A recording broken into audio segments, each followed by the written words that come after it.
하나님의 말씀은 요한복음 6장 37절부터 40절입니다. 아버지께서 내게 주시는 자는 다 내게로 올 것이요 내게 오는 자는 내가 결코 내쫓지 아니하리라. 내가 하늘에서 내려온 것은 내 뜻을 행하려 함이 아니요 나를 보내신 이의 뜻을 행하려 함이니라. 나를 보내신 이의 뜻은 내게 주는 자 내게 주신 자 중에 하나도 잃어버리지 아니하고 마지막 날에 다시 살리는 이것이니라. 내 아버지의 뜻은 아들을 보고 믿는 자마다 영생을 얻는 이것이니 마지막 날에 내가 이를 다시 살리리라 하시니라. 아멘. 하나님은 자기의 뜻대로 역사하시는 분이십니다. 그래서 성경은 하나님의 뜻이 무엇인지 이해하고 분별하라고 말씀하고 있습니다. 로마서 12장 2절에 사도 바울은 너희는 이 세대를 본받지 말고 오직 마음을 새롭게 함으로 변화를 받아서 하나님의 선하시고 온전하시고 기뻐하신 뜻이 무엇인지 분별하도록 하라라고 말씀을 증거하면서 하나님의 뜻을 분별하라고 이렇게 증거하고 있습니다. 하나님은 자기의 뜻대로 역사하시기 때문에 우리가 성경을 읽고 또 듣고 성경을 토대로 한 설교를 읽고 또 들을 때 이 성경을 통해서 또 설교를 통해서 전달되는 하나님의 그 성경에 있는 말씀을 통해서 하나님의 뜻을 우리가 분별할 수 있어야 됩니다. 성경에는 하나님의 뜻이 담겨 있습니다. 오직 유일하게 하나님의 뜻이 담겨 있는 책이 바로 성경입니다.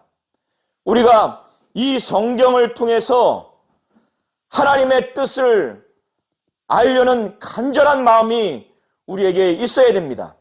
하나님은 자기의 뜻대로 역사하시기 때문에 하나님의 뜻을 우리가 잘 분별해야 되는데 성경을 통해서 우리가 이 하나님의 뜻을 읽을 수 있고 또 들을 수 있기 때문에 성경을 우리가 읽고 듣고 성경을 토대로 한 설교를 또 읽고 우리가 들을 때 하나님의 뜻이 무엇인지 이해하고 주의 뜻을 우리가 잘 분별해야 됩니다. 하나님 아버지는 창세 전에 만물이 지어지기 전에 인간이 창조되기 전에 신들의 하늘이 창조되기 전에 천사가 창조되기 전에 영원 전에 하나님은 그의 뜻을 작정하시고 그의 뜻을 계획하셨습니다. 이 아버지의 뜻을 너무나 잘 아시는 존재가 바로 그의 아들 예수입니다. 하늘에서 하나님은 그의 뜻을 정하셨고 그 뜻을 이루기 위해서 아들에게 친히 명령을 주셨고 친히 말할 것과 이룰 것을 그에게 명령해 주셨습니다.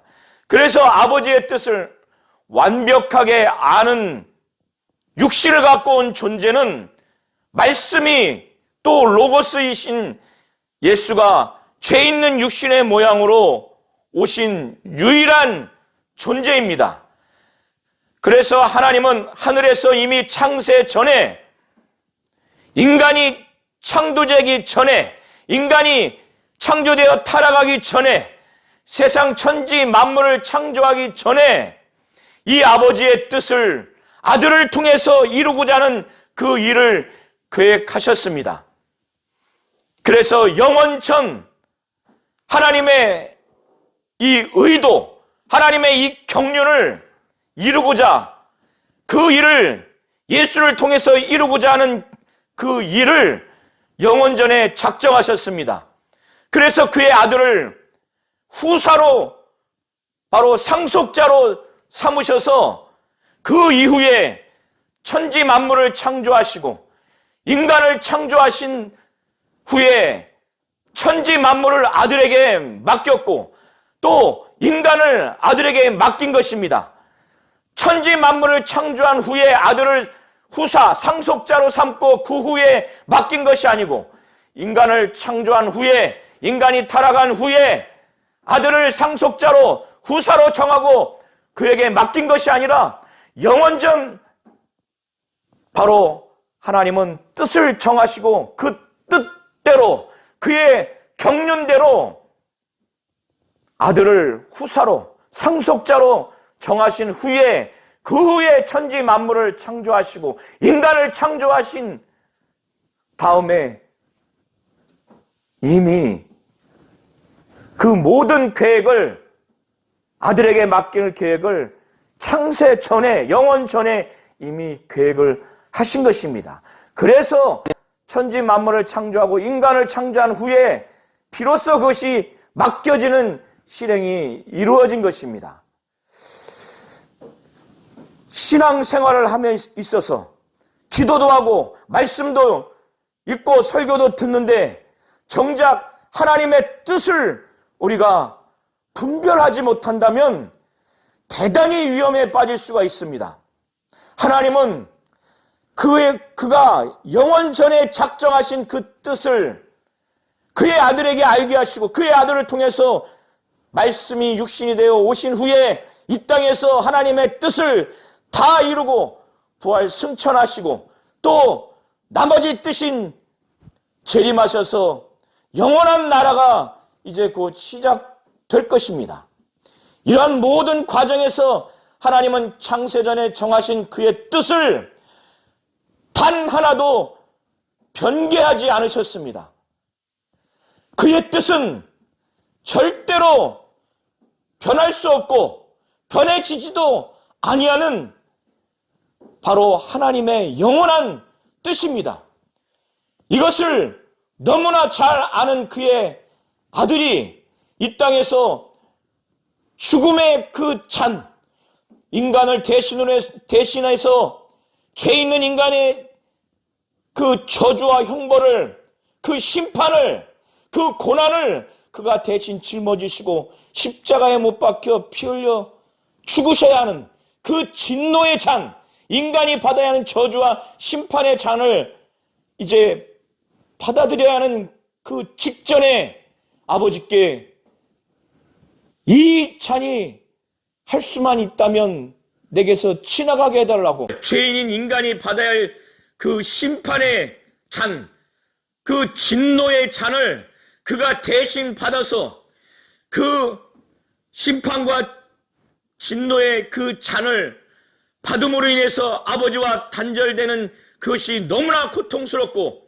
육신의 그 죽음을 감당해야 하는 하나님의 아들로서 그 죽음을 받아야 하는 그 고통 때문에 하나님 앞에 3번이나 간구하면서 만일 할만하시거든 이 잔이 내게서 지나가게 해달라고, 그러나 내 원대로 마옵시고 아버지의 원대로 되기를 원하나이다, 이렇게 기도했습니다.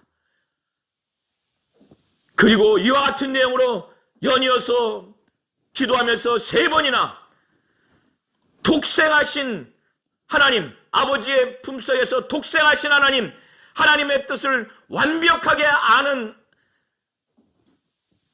그의 아들 예수라 할지라도 정말 너무나 고통스럽기 때문에 아버지의 뜻을 알매도 자기의 원하는 대로 되기를 바라는 마음으로 기도했지만은 하나님 아버지는 영원 전에 그가 작정하신 뜻을 그의 아들이 고통스러워하면서 정말로 3번이나 간구했다 할지라도 그는 그의 뜻을 변개하지 않으셨습니다.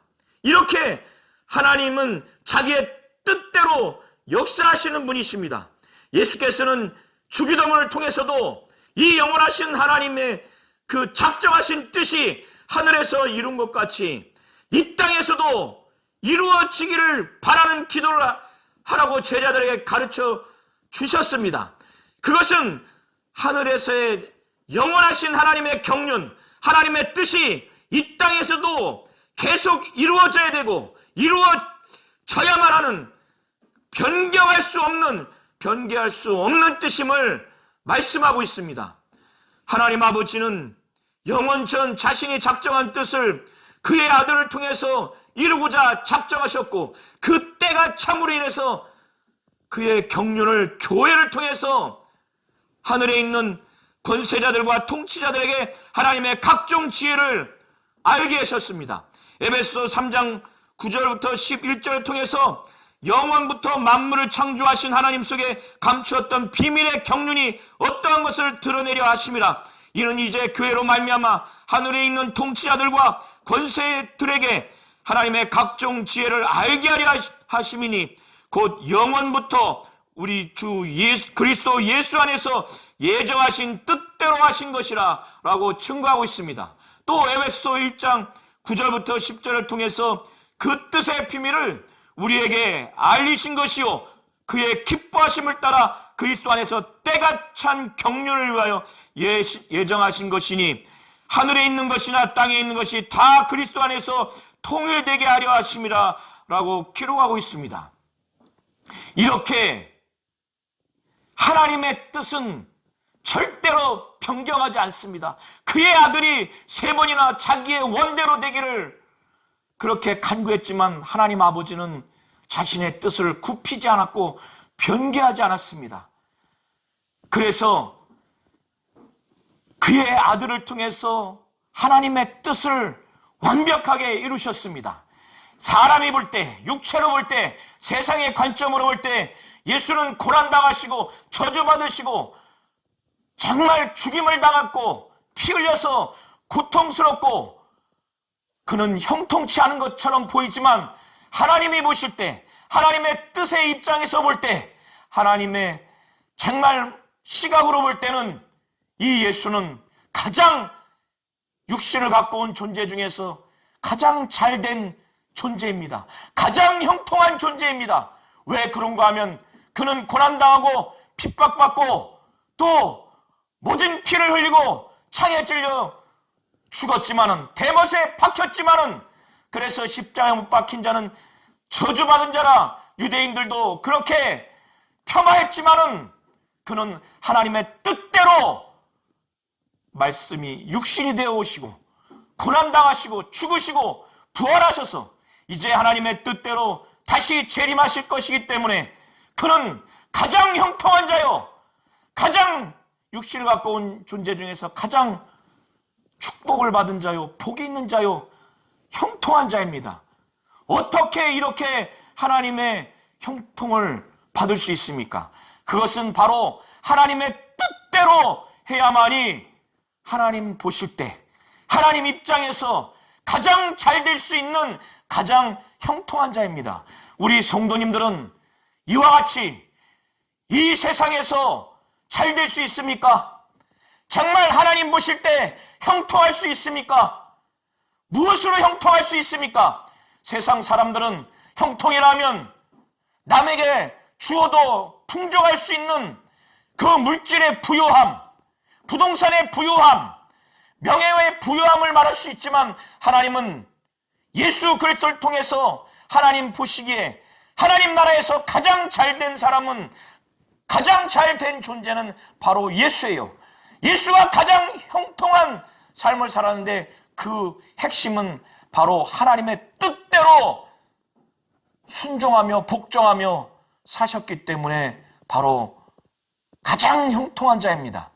우리 성도님들이 하나님 뜻대로 사는 것이 가장 형통하고 잘 되는 것임을 아시기 바랍니다. 이렇게 살아가는 동안 때로는 육신은 고난당할 수도 있고 때로는 모진 핍박과 시련을 당할 수 있으나 주님과 같이 우리의 영혼은 가장 잘 될 수가 있습니다. 가장 형통할 수가 있습니다. 이거를 우리 성도님들이 잘 아셔야 됩니다. 하나님의 뜻은 그의 아들을 통해서 완벽하게 공유가 됐고 말씀이 육신이 되어 오셔서 그의 아들을 통해서 완벽하게 계시가 됐습니다. 창세전에 그의 아들을 통해서 하나님 아버지의 뜻을 이루고자 예수에게 그 일을 집중하고 그 일을 계획을 하셨습니다. 그래서 이 예수만이 하나님의 뜻대로 사는 길이요, 이 예수가 바로 하나님의 뜻입니다. 예수의 그 존재 자체가 하나님의 뜻이요, 바로 그가 하나님이고 하나님의 아들로서 메시아요 그리스도라고 모든 사람에게 그것을 계시하고 믿고 의지하고 구원자로 믿게 하는 그의 존재가 바로 하나님의 뜻이고, 그의 공생애가 바로 하나님의 뜻입니다. 그의 치유사역, 그의 말씀사역을 정말로 확실히 영적으로 깨어서 성령의 감동을 받아서 하나님의 그 지혜를 받아서 치유사역을 보고, 또 그 말씀사역을 듣게 되다 보면은 하나님의 뜻을 볼 수 있고 하나님의 뜻을 들을 수가 있습니다. 그 예수 존재 자체를 통해서 하나님의 뜻을 볼 수가 있는 겁니다. 그래서 예수가 바로 하나님의 뜻이라는 거예요. 하나님의 뜻대로 가는 바로 길이라는 겁니다. 하나님의 뜻대로 정말 살아갔을 때 얻을 수 있는 생명이라는 거예요. 그래서 예수가 바로 길이요, 바로 진리요, 바로 생명이라는 것입니다. 이것을 잘 아셔야 돼요. 예수의 그 신분, 예수의 존재를 초월하는 것은 하나님의 뜻을 초월하는 것입니다. 그는 바로 망할 것입니다. 멸망할 것입니다. 어떤 신, 어떤 교주를 만약에 쫓다가는 멸망합니다. 예수의 공생의 사역을 가감하거나 그의 사역을 폄훼한다면 그것은 멸망하게 됩니다. 예수의 말씀 사역, 그의 치유 사역은 바로 하나님의 뜻이기 때문에 그의 공생의 사역을 가감한다면, 그의 공생의 사역을 폄훼하고 폄하한다면 그것은 하나님의 뜻을 바로 가감하는 것이요, 하나님의 뜻을 폄훼하는 것이요, 하나님의 뜻을 폄하하는 것입니다. 예수의 존재와 예수의 공생의 사역을 초월해버리면 하나님의 뜻을 초월하는 것입니다. 하나님의 뜻을 초월하는 자는 반드시 멸망을 하게 돼 있습니다. 우리 성도님들은 이것을 잘 아셔야 됩니다. 그러면 어떻게 하나님의 뜻을 잘 알 수 있습니까? 정말 예수를 통해서 하나님의 뜻이 계시됐기 때문에 예수의 존재에 부여된 그의 신분, 하나님이고 하나님의 아들이라고 하는 것, 메시아 그리스도라고 하는 것, 그가 구원자라는 것을 확실히 믿고 그의 공생의 사역이 하나님의 뜻이 담겨 있어서 그의 치유 사역과 그의 말씀 사역을 확실히 정말 하나님이 주시는 지혜와 영적인 깨달음으로 성령의 감동으로 성령이 충만케 하시는 대로 그의 가르치신 대로 우리는 그것을 보고 그것을 들음으로 알고 깨달아야 하나님의 뜻을 알 수가 있습니다. 그리고 하나님의 뜻을 알려면 이 세상에 책이 많지만 다른 어떠한 책도 원색적으로 본질적으로 하나님의 뜻이 담겨있는 책은 없습니다. 이 세상에 과학 이론이 담긴 과학책은 있고 철학 이론이 담긴 철학책은 있고 또 여러 가지 인문학적인 지식이 있는 인문학적인 책은 있어서 이 세상에 사물과 사람에 관련된 많은 지식이 담겨 있고 이 세상에 이론이 담겨 있는 책이 많다 할지라도 하나님의 뜻이 유일하게 담겨 있는 책은 어떤 책도 없고 오직 유일한 성경이 바로 하나님의 뜻이 담겨 있는 바로 책입니다.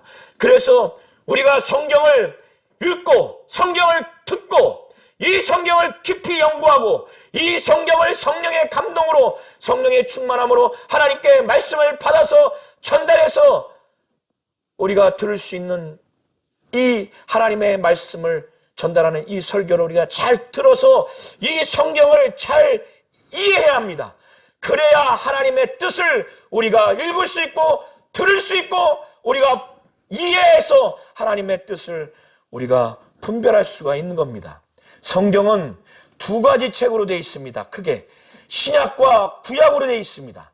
구약은 구약 시대의 율법을 중심으로 해서 계시된 하나님의 뜻이 담겨 있는 말씀이고, 신약은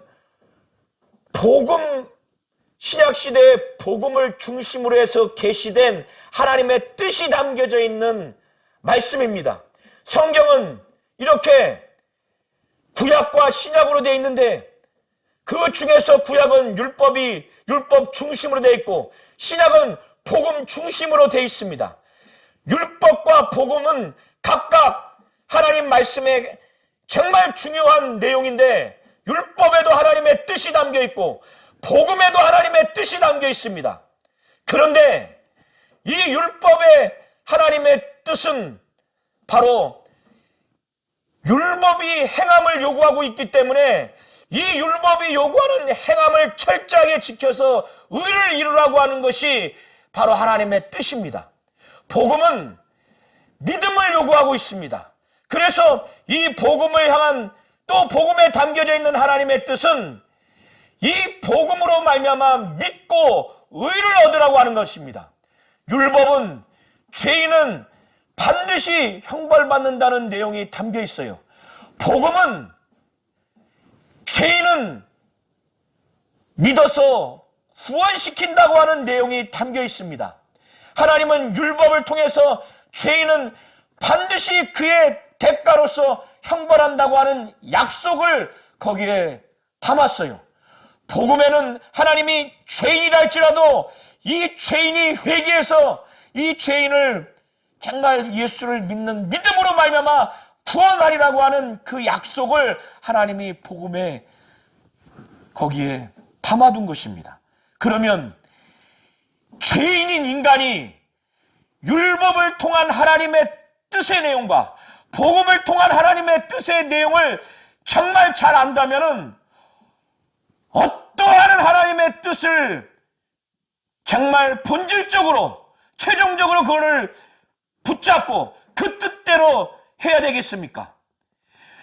율법을 통해서는 죄를 깨닫게 하는 것이, 그 죄인은 형벌받는다고 하는 것을 깨닫게 하는 것이 바로 하나님의 뜻이에요. 그런데 예수의 공로를 의지하지 않냐고, 성령을 의지하지 않냐고, 자기의 100% 행위로 의를 얻으려고 율법에 있는 율법적인 하나님의 뜻을 순종하면서 신앙생활을 하시렵니까? 아니면 복음에 담겨져 있는 하나님의 뜻, 복음적인 하나님의 뜻을 정말 순종하고 복종해서 신앙생활을 하시렵니까? 이것을 우리 성도님들과 우리 교회가 선택을 해야 됩니다. 어떤 것을 하시겠습니까?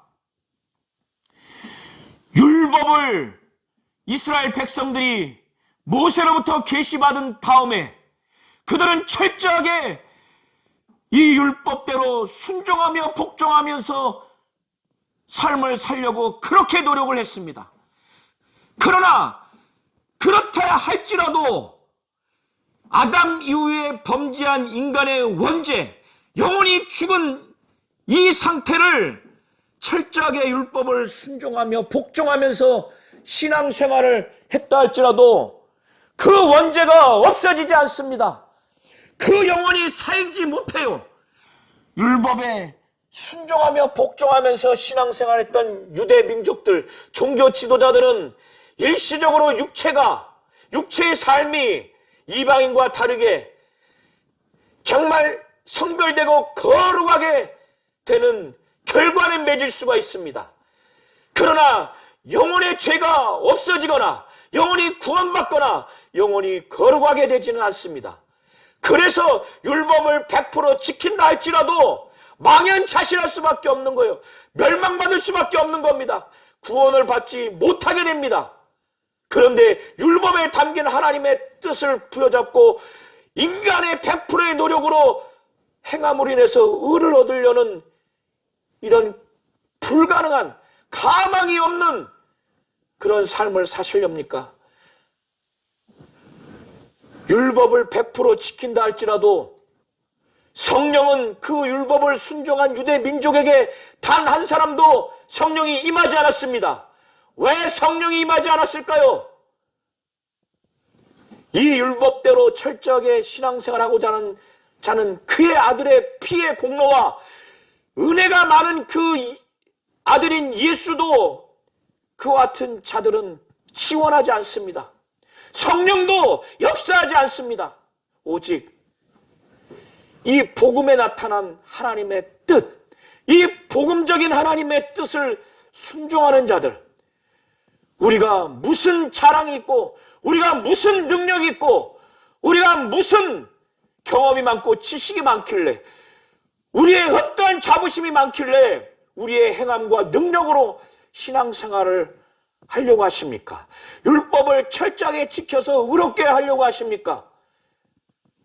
오직 예수께서 우리 대신해서 고난당하시고 말씀이시고 로고스이신 그분이 정말로 와서는 안 되는, 오셔서는 안 되는, 한순간도 그러한 삶을 살아서는 안 되는 죄 있는 육신의 모양으로 정말 오셔서 겸허하셔서 죽음의 이르기까지 아버지께 순종해서 우리의 저주와 형벌과 심판과 고난을 다 짊어지시고 대신 받으시고 그는 의가 있으시기에 살아나셔서 이 예수의 공로를, 이 예수의 피의 은혜를 믿으라고 하는데, 믿어서 구원받으라고 하는데 우리가 무슨 능력이 있기에 이것을 부정합니까?